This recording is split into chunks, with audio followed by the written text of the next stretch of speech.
Malema, good morning. Welcome to Morning Life. Good morning. Thank you for having me. How are you? Thank you so much for coming through. I'm alright, and it's the new look. Yeah. The new look as well. I gained a bit of weight inside. Yeah. I see that. But how have you been? I'm just taking one day at a time.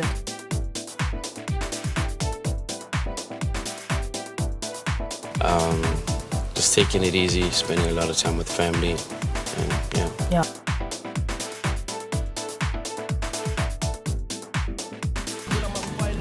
Look, what happened on the 8th of March it's nothing good. It's nothing for anybody to be proud of. And, for the stupid decisions that I took, obviously, this is something that I would have to live with for the rest of my life. Knowing that there's 4 kids that are, that passed on and 2 that are brain damaged. And being a public figure also does not make it really that easy, so I guess it'll haunt me for the rest of my life. It's something that will forever stick with me for the rest of my life. It doesn't make me feel good. And the only thing that keeps me going through it all is just prayer, and just hoping that I can make it from every time you guys announce it, every time you guys say something. Yeah.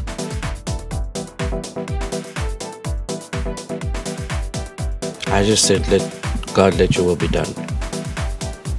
That's all you ever said? That's all I said. Yeah.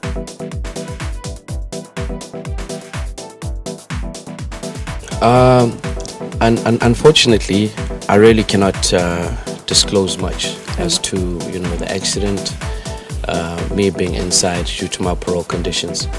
But, prison is, if you had to ask me, like you're asking me now about prison, how it is and whatnot, prison is everything that you think and more, so there's nothing good, nothing nice about prison at all. It really sharpened my character, it broke me down. And,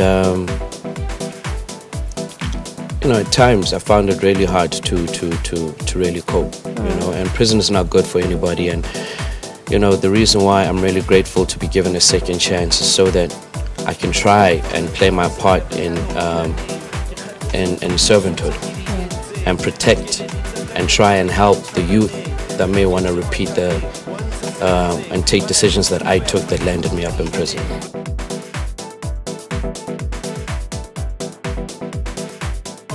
Look, prison doesn't care whether you Jub Jub or not. Prison is to get you in line, to rehabilitate you, and to straighten you out. It's true punishment, and that's what it is, a rehabilitation center. And there was no preferential treatment. I did hear of some of the things that were out in the papers. And look, I can't stop the media from writing. I cannot stop anybody from saying anything. At the end of the day, for me, just to keep quiet and stay on my knees in a prayer, at the end of the day, God always answers prayers. And with everything that was written, clearly you guys have gotten to, know that some of the stuff was not true.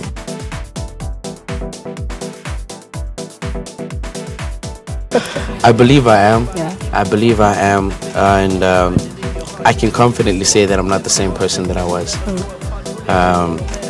Like I said, it's really sharpened my character. It's really changed me in a big way.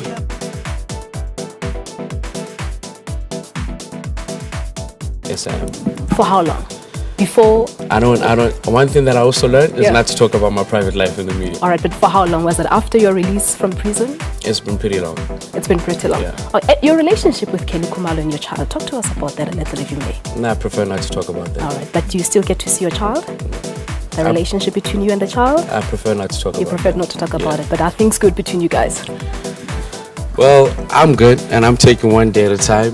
I'm just focusing on my family right now, and I'm focusing on my career, and I'm just holding it down with the team that I have, and trying to get things back right and make sure that I, motivate school kids and stuff. I cannot really, I'm not really interested in the past and stuff. What I'm interested in is correcting my mistakes, doing good by the youth, and making sure they don't repeat the same things that I did.